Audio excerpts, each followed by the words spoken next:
cher président des partis politiques opposants de Côte d'Ivoire, vous voyez toutes ces preuves d'interpellation depuis 2010 que Dieu a commencé à vous interpeller.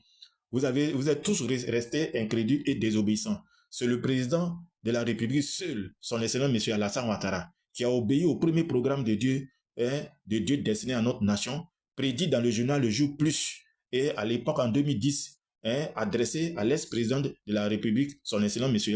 Laurent Gbagbo, et qui ont vu, mais qui n'ont pas réalisé. C'est le président Alassane seul qui a réalisé le premier programme de Dieu, qui consiste à développer toutes les infrastructures de toute la Côte d'Ivoire, dans les villages, villes et campements de la Côte d'Ivoire. Et qu'il a réussi, que nous voyons de manière pratique à l'œil nu. Toute la Côte d'Ivoire a été développée des infrastructures. Ça, c'est le programme de Dieu. Vous voyez que vous avez rejeté ça. Quand nous avons commencé à vous interpeller depuis 2010, ça vous a rattrapé. Le premier programme de Dieu là vous a rattrapé. Aujourd'hui, où en êtes-vous avec vos partis politiques? Vous tournez en rond.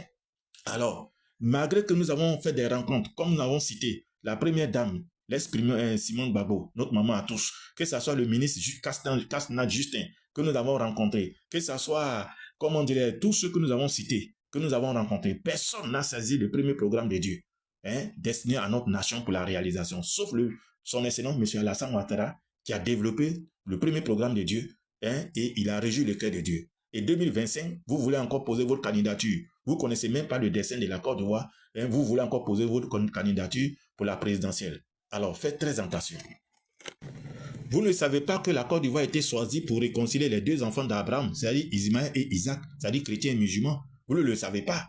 Dieu a choisi la Côte d'Ivoire pour réconcilier ces deux descendants d'Abraham, là, chrétiens et musulmans.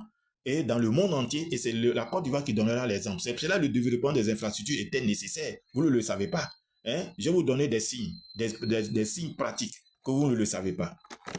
Un exemple, quand pendant la CAN 2023-2024, que nous avons été humiliés par 4-0, vous voyez que le premier ministre, son excellent M.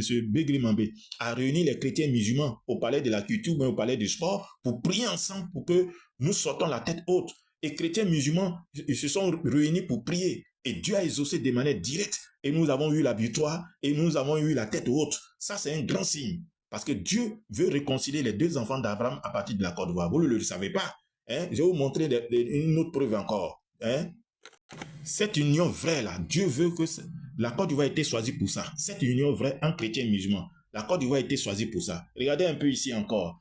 Nous avons écrit à l'imam Cissé Didiba. Quand Dieu nous avait enseigné, depuis à l'époque, depuis 2010 jusqu'en 2014, nous avons écrit à l'imam Cissé Didiba, Abidjan le 5 août 2014. Imam Cissé Didiba est déchargé par la radio à Bayan parce qu'il était le responsable de la radio à Bayan. Et là, nous avons demandé de nous trouver des sœurs musulmanes et des frères musulmans pour que nous puissions diriger un mouvement pour faire connaître le destin de la nouvelle Côte d'Ivoire. Vous voyez, nous sommes au courant de ça, de la part de Dieu, de ce qu'il veut faire de la Côte d'Ivoire. Chrétiens et musulmans réconciliés à partir de la Côte d'Ivoire pour un monde nouveau de 1000 ans. Vous ne le savez pas. Voici des preuves.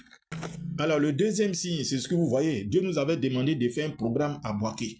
Parce que la carte de la Côte d'Ivoire, Boaké est le cœur de la Côte d'Ivoire. Et ce deuxième signe que nous avons fait ce programme-là, Grande Croisade de la Réconciliation, Brobo 2015, nous avons choisi Brobo. Regardez un peu le thème.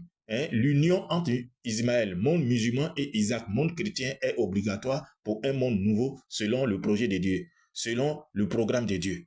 Vous voyez, les musulmans et les chrétiens en train de prier. Depuis quand vous avez vu ça en partie de la Côte d'Ivoire ici? Si c'est pas que pendant la CAN 2023-2024, parce qu'on devait être humilié, éliminé, sorti effectivement avec 4-0, que Dieu a permis que nous puissions être ensemble, laisser nos égos pour pouvoir sauver l'honneur de la Côte d'Ivoire. Et nous sommes unis, nous étions unis, chrétiens et musulmans, et nous avons prié. Dieu nous a délivrés et aujourd'hui nous sommes champions de la Coupe africaine.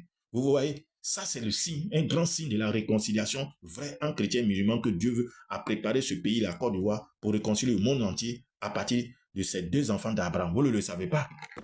Le troisième signe, c'est le couple présidentiel, son excellence, M. Alassane Ouattara. Sa femme est chrétienne, Dominique Ouattara, et lui-même, il est musulman.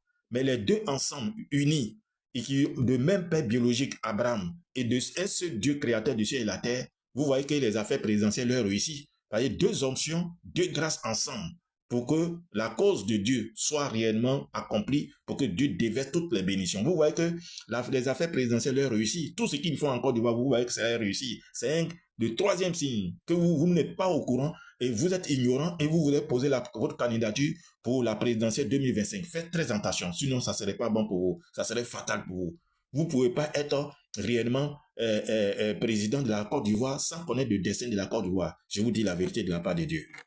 Alors, si vous n'êtes pas au courant de tout ça, de la feuille de route du programme de Dieu destiné à la Côte d'Ivoire, vous serez des ennemis de Dieu. Et tout ennemi de Dieu, Dieu dégage ses ennemis. Regardez un peu Satan qui était au ciel.